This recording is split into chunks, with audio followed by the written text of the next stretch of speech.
Howdo, this is Mel Gibson here. To my right, it's Heretic. Say hello, Heretic. Life is a mystery. Every man must stand alone. Voltaire. Madonna. Okay, let's start the show. A show which is akin to improvised jazz. I'm on bass. Heretic's on tenor sax. We don't have a drummer, but we dance to our own beat, don't we, Heretic? Beat of our own cowbell. The beat of our own cowbell. Sorry we're late, but we're going to be talking today. One of our topics will be, of course, Osama bin Laden. He's dead. He shuffled his mortal coil. He's bought the farm. Snuffed it. He snuffed it, isn't he? Yeah, it's the subject you're all basically talking about, isn't it? Osama bin Laden, yes, Santa Claus, but in photo negative, isn't he? He's the evil Santa Claus for all the naughty kids, like Western kids. I'm glad you brought this up because I seem to remember that last show that we did, Yeah. you went into full-on Guardian reading hippie mode and you were talking about how you don't like it when people call normal people sheeple. And now you've got fucking like this Osama thing and everyone's gone along with it even though there's no evidence whatsoever. This week I'm going to be the fascistic yin to your libertarian yang. Thanks a lot. So you don't think this flagrantly ridiculous narrative has woken people up? In fact, you think that it's kind of what it's kind of showed how much degradation has occurred in the general public. I have heard that the traffic to alternative media sites shot up during this whole Bin Laden thing. Mm-hmm. So I don't know if that's part-time conspiracy theorists are thinking, oh, I better go and see if there's any videos on YouTube about it. But what's the anatomy of a part-time conspiracy theorist? You know, the people that don't make videos or podcasts, they don't have a website or a blog, Yeah. and they just check in every now and again Yeah. to see how close we are to the apocalypse. But yeah, so you were saying that, you know, there's some very intelligent people out there, Yeah. and I beg to differ, because most people seem to think you're mental if you don't accept the fact there's no evidence. It's very telling also when you watch BBC News 24 or Sky News, just jammed full of archive pictures of Osama bin Laden that date back years. There's never any context, is there? No. Like, they'll just show all these pictures and videotapes. There's been so many reports of Osama being dead in the past, and he keeps coming back, you know. It's like Freddy. It's a bit like my nan, she's a big fan of horror films. Your nan. She always says, when there's no more room in hell, the dead shall walk the hurt. Why is your grandmother West Indian? Just because you've disowned your Jewish heritage, it doesn't mean to say that I have to renounce my West Indian, Caribbean heritage, does it? Nor should you. Nor should you. But someone's being raped outside at the moment. It's a fox. It's a fox. You get a lot of foxes in the ghetto. Yeah, you do. You do know that I've got a reggae cover band, don't you? Do you? What are they called? Echo and the Battymen. Echo of the Battymen. I'm quite partial to strum and bass. Do you like strum and bass? It's a combination of folk and drum and bass. It's ridiculous, isn't it, this Osama stuff? It is. Because what's also happened is with this Obama birther thing, and this birth certificate, coupled with the Osama thing, conspiracy theorists have been mentioned loads lately on the news. And they've been very clever, actually, because basically they're suggesting that the collective conspiracy community's version of events is that Osama bin Laden is still alive. That's what they're saying we're all thinking. It's a straw man argument because in actual fact most people think he's just dead and been dead for a long time. I mean, I've just finished reading David Ray Griffin's book and it's brilliant, isn't it? It's very brief. And reading this book I was quite shocked, especially when you start to read the stuff about how the dialysis machine is a really fucking impractical thing to be dragging up mountains. It's the equivalent of a roadie for Megadeth schlepping a Marshall stack up a staircase or a mountain. There's a certain section here where a doctor talks about, this is what he says in the book. Dr. Gupta says, incidentally, dialysis machines require electricity. They're going to require clean water. They're going to require sterile settings. Infection is a huge risk with that. If you don't have all those things and a functioning dialysis machine, it's unlikely that you'd survive beyond several days or a week at the most. So you'd need a kidney specialist, a technician, quite a few people around him at all times. So you need a whole posse of medical people. Imagine the Wu-Tang Clan in white overalls instead of stethoscopes. So when you look at the facts like that, it becomes, patently clear that there's something not right at all. I mean, it's just having kidney failure is a really massive, massive, massive inconvenience. You can't move without someone to help you. You can't scuttle off into the Tora Bora mountains with a whole, army chasing after you. It's just not practical, and I'm sorry, we just don't believe you. Except some people in the general public still... Some people? A lot of people still think that this is all entirely plausible. I thought Star Wars was plausible, but then you grow up, don't you? This idea that conspiracy theorists have, that if people were only presented with this information, they would have some epiphany. I think that's a complete fantasy. I think the average man and woman, even if they were informed or actually had the inclination to inform themselves, it doesn't mean that they would care. Shearing a sheep doesn't make it a go. And to be honest with you, I don't really think the majority of people give a shit who's in power. It's bread and circuses, isn't it? Yeah. I don't think they care if the media lies to them, and I don't think they care if the government hates them. As I said in my video that I made recently, if we're believing and espousing things that are false, then we're in a worse position than the ignorant masses. So people really need to start taking some of this stuff seriously. Yeah. And so it makes me quite disheartened when I go to people's websites and they have links to fucking George Maxwell or something like that. You're talking about a level of stupidity and credulity whereby, someone just has to say, well, this word means this. Yeah. Do you know what I mean? You don't need to be a fucking scholar. Mm. You can look it up in a dictionary and see that it's bullshit. And yet people just promote these people and make the rest of us look like idiots. Mm. Yeah, term bacon and eggs. Well, you see, the word bacon comes from, if you break it down, bay in bacon comes from bail, right? And bacon in bacon is like the neocons. So, it's Lucifer and the conservatives. You see where I'm going there? Now, the and eggs part of this equation, I've not worked that out yet. But I'm sure it's ominous in nature. Nothing to see here. I mean, that's the sort of thing he comes out with. It's stupid and lowbrow as that. But it's fun, isn't it? It's fun. It's like Scrabble. More like Scramble. I don't think you realise, how dangerous it is. Is that what you're going to say? Yeah, I do realise that. I just, he's just, funny. If you had someone like Jim Core... Jim Core! We've been robbers! Yeah. Who has a lot of, good information and good links on his site. Mm. And presents it very articulately. Mm. And then he has, links to David Icke.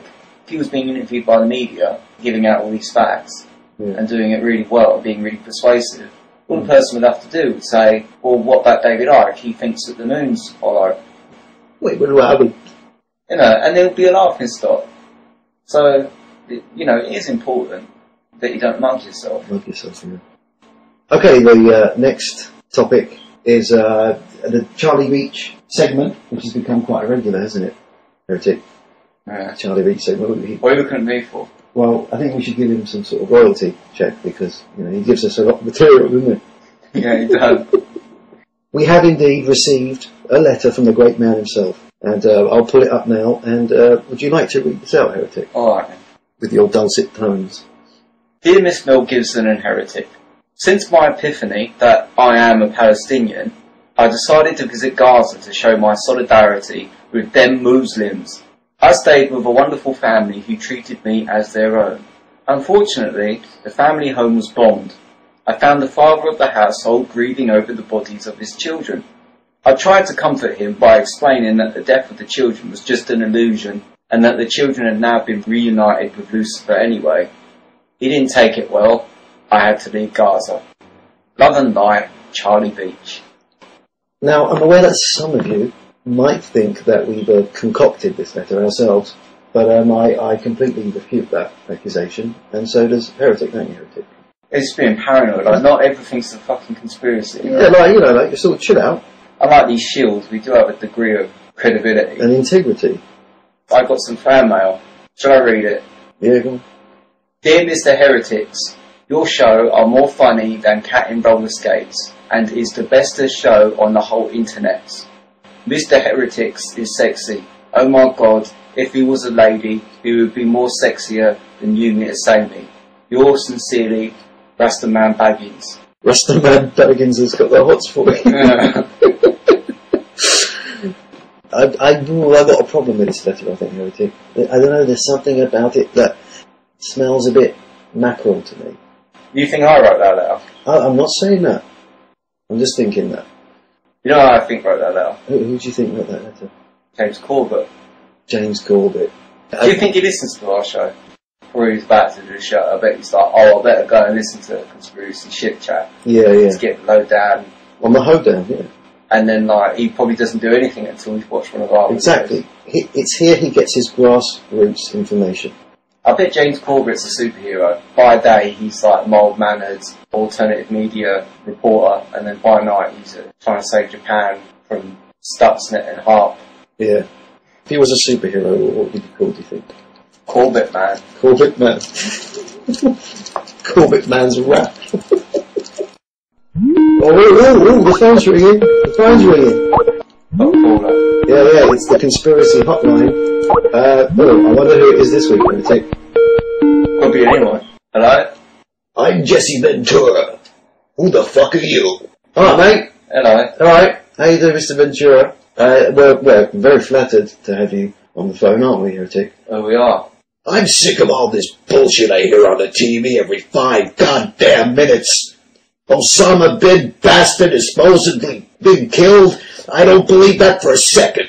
My friend June Sarpong over here doesn't believe it either. And neither does Vernon Kay. You know, I've seen his birth certificate. You know where he's really from? He was born in Leicestershire Square in England. Anyway, yeah, Mr. Ace Ventura, I was just wondering, because like you're quite adept with pets, aren't you? I got this badger the other day, and I was going to take it back because it's got a bent cock. What are you talking about? I'm not a veterinarian, I'm a Navy SEAL. You're a SEAL? Oh, that's handy, because I've got a bit of a problem with a sloppy otter. Oh, what? A sloppy otter. What? It's it's embarrassing. Take him to a restaurant. I mean, he's got to wear a bib. I mean, can you think of anything more embarrassing than a fucking otter in a bib? I am not a veterinarian. You are thinking of somebody else. We're getting confused. Ace Ventura is a character. No. Ace Ventura is the bloke that was in Predator. Oh. Weren't you? No, hang on a second. I don't know anything about pets, or sloppy otters, or badgers with bent cocks. I was in a Japanese POW camp eating nothing but chicken chow mein for 4.5 years, punk. Well, what about cats then, Ace? I mean, what do you know about them? Hello? No, he's gone. Hello? He's gone. We lost him. He has gone, isn't he? No. You're upsetting. You see him on the Truman Show. He was good in that. Yeah, he was good in that, wasn't he? Yeah, and Dumb and Dumber. I like it a lot. So, let's move swiftly on to the next topic. Is the moon made of cheese? That's a good segue, because we are talking about the moon landings.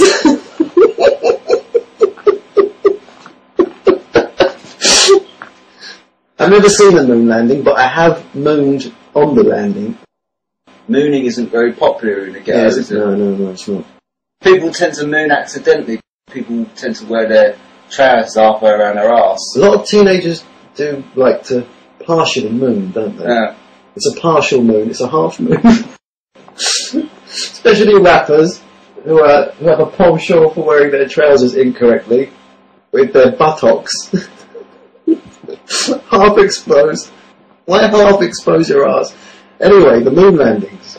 Bollocks of the moon landings. It never happened. And the BBC can quote us on that. It's bollocks. Some of you out there think we've actually been to the moon. Frankly, you're mental. And walked about on it. And walked about on it. Played football. Golf, actually. It was golf, wasn't it? Yeah. Imagine badminton, that'd be interesting. Moon bukkake. Moon bukkake, yeah. That'd be a mess, wouldn't it? In the future, we'll all be watching Zero Gravity bukkake. Yeah. That's where civilization's heading, I reckon. Remember, have you seen Apollo 13? And Tom Hanks and Gary Sinise and... Was Ace Ventura in that one and all? No. Basically, they get stuck in space, don't they? They don't have enough fuel to get back, so they concoct some crappy piece of shit with like an egg box and some silver foil and a tube, and that manages to get them back to Earth. Like, what a load of pony. Okay, I think, yeah, it's time to play devil's advocate, I think. Let's assume I'm Christopher Hitchens. I'm asking you... Or some other wanker. Or some other cunt. And I want to ask you, what is the basis of your belief that the moon landings didn't indeed happen? Well, it's really far away. Really far. How far exactly is far? I think it's 240,000 miles Right. away. It's a distance we can't really fathom, can we? But the International Space Station, that's only 286 miles away Yeah. from the Earth. And as I said, the moon is 240,000 miles away from the Earth. Yeah. Well, let's talk about the Van Allen belt. The Van Allen belt, yes. What's the Van Allen belt? Basically, it's highly, highly radioactive. Yeah, it X-rays, kind of- sun flares, Yeah. every kind of radiation that can kill you Yeah. is there. And it surrounds the entire Earth, doesn't it? But how far off the Earth's surface is the Van Allen belt? I think it's 1,000 miles. 1,000 miles. Yeah. So that's a just about obtainable distance to reach. With the exception of the Apollo, Mhm. supposed Apollo moon missions, the highest that human beings have gone up is in 1998 in the STS mission, and that was between 300 and 365 miles. So you're still about 700 miles out. That's not even the moon, that's just from the Van Allen belt. So what would happen to the human body travelling through the Van Allen belt? Well, the Russians sent some dogs up there. Mm-hmm. They came back looking like pizzas. It was probably like that bit in The Fly 2 with the dog. Yeah, Do you remember that? came out looking like a dog's dinner, rather than the dog itself. In short, if a human being travels through the Van Allen belt, you're gravy. You're toast. Yeah, if like the X-rays don't get you, Mm. all the other type of rays are going to get you, all the gamma rays and Of course. sun flares and everything else. Because let's suppose you make it, hypothetically, you make it to the moon. You're much closer to the sun when you're on the moon than you are on Earth. And you'll probably bake to death. The moon is not a hospitable place. Mm. Space is not a hospitable place. Like, yeah, sure, you can send things up there. You can send things to the moon. Yeah. But as for sending organic life, as for sending like people or animals, like, we're fucked. Yeah. You actually manage to land on the moon with no gravity, you've got to try and get back off again, haven't you? Yeah. And go 240,000 miles. Well, that's it, isn't it? Because it isn't a 240,000 mile journey, is it? It's actually a 480,000 mile journey. Yeah, because you have to come back, don't you? It's funny, isn't it? People don't believe in God. Yeah. But they believe people went to the fucking moon and back. Mm. You know what I mean? People are mental. So let's talk about this press conference. Who was there? Buzz Lightyear, Louis Armstrong, and the other one, Frank Beard. ZZ Top. The one without a beard. Yeah. Yeah, anybody that is sceptical about, like, us not going to the moon, just watched that press conference of the 3 astronauts, Yeah. because they were guilty as fuck. Yeah. Like, they can't keep their story straight. Yeah. You know, did they see stars on the moon or didn't they? They definitely seem very sheepish, don't they, all of them, in that interview. You'd think that once you've been to the moon, like, you're a global superstar, aren't you? Like, you're the first You'd be chuffed. human being. You'd be over the moon. All the cheese that you ate. The cheese you ate, and just taking in all the adoration for being like a scientific, miracle. And yet they look so sheepish. It's a really odd atmosphere. And like you said, like this look of secret guilt They keep looking at each other. to verify if their stories are tallying. What's interesting about that press conference, Mm. like, go and watch the video for it, go and watch the press conference, and then go and read the official transcript of that press conference, and it Yeah. won't be the same. Yeah, it's been augmented. There's a documentary, Astronauts Gone Wild. Astronauts Gone Wild. And basically this guy tracks down the astronauts involved in the missions. And he goes along there with his recording device and his microphone. And he gets invited quite graciously by his astronaut. They probably offered tea before the interview. Basically, this guy who's making this documentary, starts grilling these old guys who purportedly went to the moon, and just really grills them about things like we've mentioned, the Van Allen belt, the sheer distance there is between Earth and the moon, the temperature on the moon, all these factors. He starts hammering home. He starts asking them, doesn't he? Like, how exactly did you achieve that? How is that possible? How did you defy the law of physics? And they get miffed off. They get very miffed off. They get really mardy and upset, and that's a surefire sign of guilt, if ever I saw one. An astronaut, you see it on the documentary, you see punching the interviewer in the face. It's Buzz Lightyear. It is Buzz Lightyear. Yeah, he provoked him that much that Buzz Lightyear punches him in the mush, doesn't he? They did call him a dirty liar, though. We did call him a dirty liar. Yeah. And even if it's true, yeah.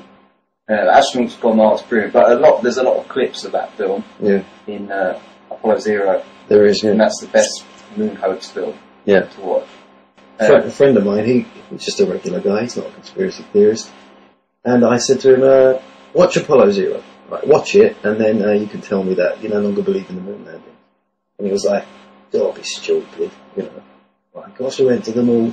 And I'm like, no, we haven't, just watch this documentary. He said, I hate you, bollocks. A few days later, he texted me back saying, fucking hell, geezer, we haven't been to the fucking moon! Do you believe this Kubrick narrative? You think he was involved? I don't quite buy it. I bet he was asked whether he, acquiesced or not. I seriously doubt it. Like someone as meticulous, right, as Kubrick would have checked that the flag on the moon was not moving, as opposed to waving around, since there's no atmosphere on the fucking moon. I don't imagine cameras would work very well on the moon. Radiation's gonna fuck up your fucking footage, isn't it? But there's that scene in the James Bond film, isn't there, where he stumbles onto the set of a movie that takes place on the moon. And there's Capricorn 1 as well. Yeah, good film. That pretty much sums it all up, doesn't it? Capricorn 1. Watch that, it's a brilliant film. It's not a documentary, it's a proper film. No, it's a proper film, 70s film. Yeah, you should watch that, it's brilliant. If you like Network, you'll like Capricorn 1. Yeah. So basically, if you believe that we went to the moon, you've got something wrong with your mind box. It's gone wonky. It's done it wrong. It's gone 2D. So fix up! So I think it's time to wrap the show up now, I think, Heretic. Alright. What they learn? They learn anything? Why do you always ask me? I'm not Brain of Britain, am I? But I think people have learned that if you go anywhere near the moon or the sun, you'll die. Yeah, instantly. Yeah. And we've also learned that Osama bin Laden is quite similar to Jason from the Friday the 13th films, in that he keeps reappearing. How do you reckon Osama bin Laden managed to get his dialysis machine up the mountain? You reckon he hired a Taliban? Did you hear they found porn in his lodgings the other day? Burqa babes. Burqa Bush. You know what they say in a Saudi Arabian strip club? What? They say, go on, love, get your face out.